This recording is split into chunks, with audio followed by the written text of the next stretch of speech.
Welcome back to another new video in SD Bio, live with Life Science. দেখো SLST নবম দশমের verification 20শে March বা 22 তারিখের নাগাদ notification কিন্তু আসতে চলেছে, অর্থাৎ মার্চ মাসে ভেরিফিকেশান শুরু হওয়ার একটা সম্ভাবনা দেখা দিয়েছে এবং সেটা যদি হয় তাহলে এপ্রিলের মাঝামাঝি নাগাদ ইন্টারভিউ প্রক্রিয়া শুরু হবে এবং সেই প্রক্রিয়া শুরু হলে কিন্তু মহা বিপদে পড়বে 9-10-এর ফ্রেশাররা, বিশেষ করে সে বিষয়ে আজকে পুরো বিশ্লেষণ করব। তার সঙ্গে আপার প্রাইমারি নিয়ে যে খবর কিন্তু প্রকাশিত হচ্ছে বা ভাইরাল হচ্ছে, সেই খবর যে পুরোপুরি সত্য খবর নয় সে সম্পর্কে বলবো। অর্থাৎ 30শে মার্চের মধ্যে নোটিফিকেশান আনতে হবে, নাহলে সচিব বা এসএসসির চেয়ারম্যানকে জেল যাত্রা যেতে হবে। সেটা কিন্তু এই নোটিফিকেশান নয়, সেটা 2024-এর নোটিফিকেশান, সেই সম্পর্কেও ক্লিয়ার করব। এবং তাহলে সত্যিই যদি নোটিফিকেশান এর মধ্যে বেরোয়, পরীক্ষা কবে নাগাদ হতে চলেছে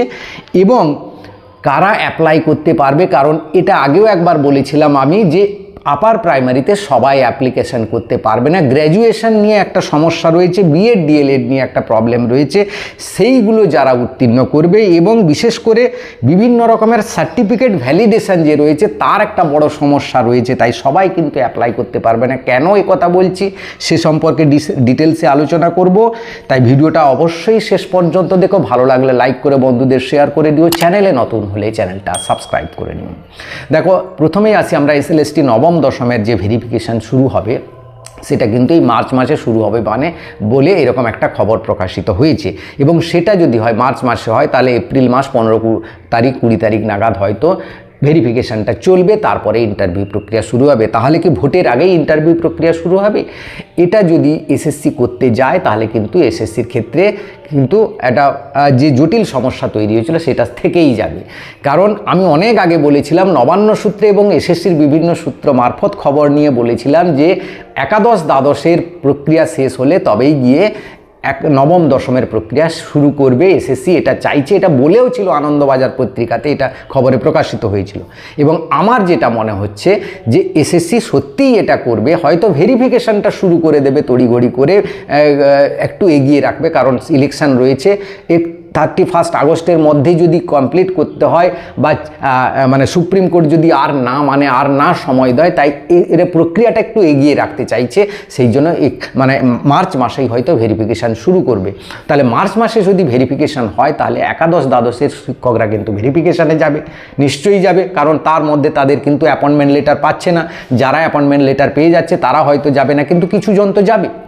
শুধু তাই নয়, যদি এপ্রিলে আবার শেষের দিকে বা মাঝামাঝি নাগাদ ইন্টারভিউ প্রক্রিয়া শুরু হয় নবম দশমের, তাহলে একাদশ দ্বাদশে যারা অ্যাপয়েন্টমেন্ট লেটার বা রেকমেন্ডেশন লেটার এখন 31শে মার্চ মানে মার্চের এপ্রিলের আধাদি পর্যন্ত যারা পাবে না তারা তো যাবে, কারণ সবাই তো এপ্রিলের আধাদি নাগাদ পাবে না, প্রায় এপ্রিল মাসটাই লেগে যাবে 11-12-এর কাউন্সিলিং যেভাবে হচ্ছে প্রক্রিয়াটা সমস্ত সাবজেক্টের শেষ করতে। তাহলে কিছু শিক্ষক কিন্তু থেকে যাবে 9-10-এ, তারা কিন্তু ইন্টারভিউ অংশগ্রহণ করবে। কিন্তু আমার যেটা সূত্রের খবর রয়েছে সে কিন্তু এসএসসি ভেরিফিকেশান শুরু করলেও ইন্টারভিউ প্রক্রিয়া কিন্তু শুরু করবে না, কারণ ইন্টারভিউ প্রক্রিয়া শুরু করবে একাদশ দ্বাদশের পুরো অ্যাপয়েন্টমেন্ট হয়ে যাওয়ার পর ফাইনাল ভ্যাকেন্সি নিয়েই কিন্তু তারা শুরু করবে। কারণ নাহলে কিন্তু এসএসসির ক্ষেত্রে নিজের ক্ষেত্রেই ঝামেলা হয়ে যাবে, দু জায়গায় কিন্তু সমস্যায় পড়বে। একাদশ দ্বাদশেও সমস্যায় পড়বে স্কুল সার্ভিস কমিশন, নবম দশমের ক্ষেত্রেও সমস্যায় পড়বে, কারণ কে কার বাড়ির পাশে স্কুল পেয়ে যাবে নবম দশমে, একাদশটা ছেড়ে আবার এখানে জয়েন করে যাবে। তাই এগুলোকে সব জয়েন করিয়ে তবে ইন্টারভিউ প্রক্রিয়া শুরু হবে। তাই নবম দশমের জন্য তোমাদের জন্য পুরো মাঠ কিন্তু ফাঁকা থাকবে, সে বিষয়ে কোনো সন্দেহ নেই। এবং তোমরা দেখো, ভোটের আগে ইন্টারভিউ প্রক্রিয়া শুরু হবে বলে আমার মনে হচ্ছে না। এবার আসি আপার প্রাইমারি নিয়ে যে মিথ্যা খবর বা গুজব ছড়ানো হচ্ছে সেটা নিয়ে বলি। বিশেষ করে সেই সকল চ্যানেলগুলো যাদের মধ্যে অনলাইন কোচিং সেন্টার রয়েছে তারা।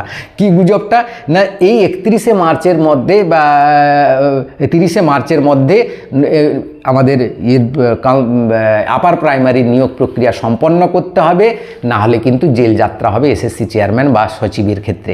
এটা কিন্তু এই নোটিফিকেশান নয়, এটা 2024 সালের আপার প্রাইমারির যে জয়েনিং হয়েছিল তারই নোটিফিকেশান। তারতে কিছু জন মানে থেকে গেছিলো, মানে 1241 জন মতো ক্যান্ডিডেট থেকে গেছিলো, তারা কিন্তু জয়েন করতে পারেনি, তারা টেট পাস করেছিল, তাদের কাউন্সেলিং হয়নি।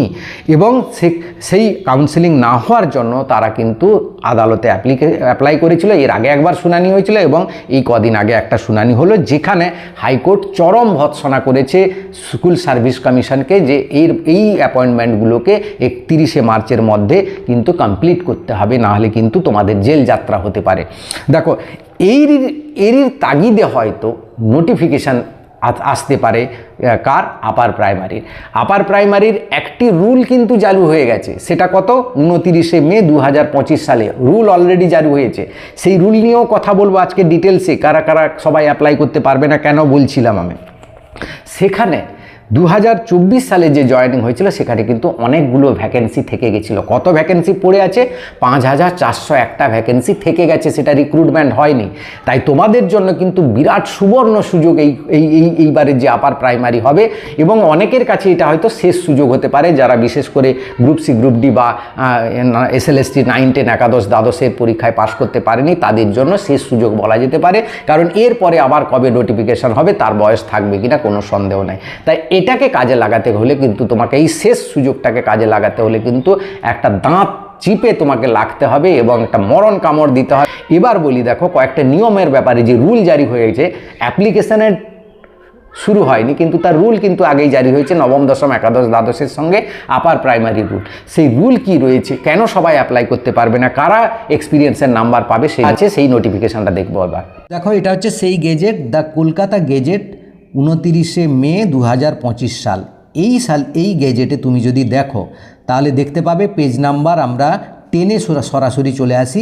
একই রুল জারি হয়েছিল নবম, দশম, একাদশ, দ্বাদশ এবং আপার প্রাইমারি নিয়ে। তো দেখো পেজ নাম্বার 10-এ যে সি শিডিউল রয়েছে সেখানে টোটালি যে এডুকেশনাল কোয়ালিফিকেশান, প্রফেশনাল কোয়ালিফিকেশান দেওয়া আছে। মাস্ট কোয়ালিফিকেশান থাকবে NCTA রুল অনুযায়ী। সেটা কি না, NCTA রুল হচ্ছে বিএড বা থাকলে গ্র্যাজুয়েশনে মিনিমাম 50% মার্কস পেতে হবে, আর যার ডিএলএড থাকবে সে গ্র্যাজুয়েশনে 50% না থাকলেও সে কিন্তু অ্যাপ্লাই করতে পারবে।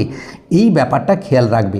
এবার দেখো যে টেট হবে সেটাও NCTA রুল অনুযায়ী হবে, এবং যে সাবজেক্টে বা মিডিয়ামে অ্যাপ্লাই করবে তার মাধ্যমিক বা উচ্চ মাধ্যমিক বা গ্র্যাজুয়েশন লেভেলে যে কোনো একটা লেভেলে পর্যন্ত সেই ল্যাঙ্গুয়েজে, ফার্স্ট ল্যাঙ্গুয়েজ, সেকেন্ড ল্যাঙ্গুয়েজ বা থার্ড ল্যাঙ্গুয়েজ অনুযায়ী তাকে কিন্তু পড়াশোনা করতে হবে, তবেই গিয়ে হবে। সেটা এইখানে যে একটা ইম্পর্ট্যান্ট কথা লেখা আছে, দেখো যেই ক্যাটাগরি হোক না কেন, SC, ST, OBC, physical handicapped বা EWS, যেই ক্যাটাগরি হোক না কেন, তার কিন্তু সেই সার্টিফিকেটটা কিন্তু বলা আছে as on before the last date of receiving online application. অর্থাৎ অনলাইন অ্যাপ্লিকেশানের যে হবে তার লাস্ট ডেট তার আগে হতে হবে, তবে কিন্তু হবে, নাহলে কিন্তু ভ্যালিড হবে না। যেটা বর্তমানে EWS নিয়ে যে সমস্যাটা হচ্ছে SLSTতে, সেই সমস্যায় পড়বে।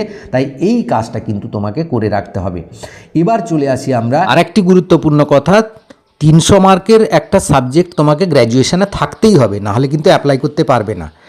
এই প্রায়র টিচিং এক্সপিরিয়েন্স কারা পাবে তা সেই ব্যাপারটা একটু কিন্তু খোলসা করা উচিত বলে আমার মনে হয়। কারণ এখানে দেখো ক্লিয়ারলি লেখা আছে SLSTর মতো নয়। এখানে at the upper primary level government aided or government sponsored school calculated on the basis of 1 mark each 1 year for the post of permanent and contractual basis. অর্থাৎ আপার প্রাইমারি লেভেলে যে টিচাররা আছে তারা পাবে।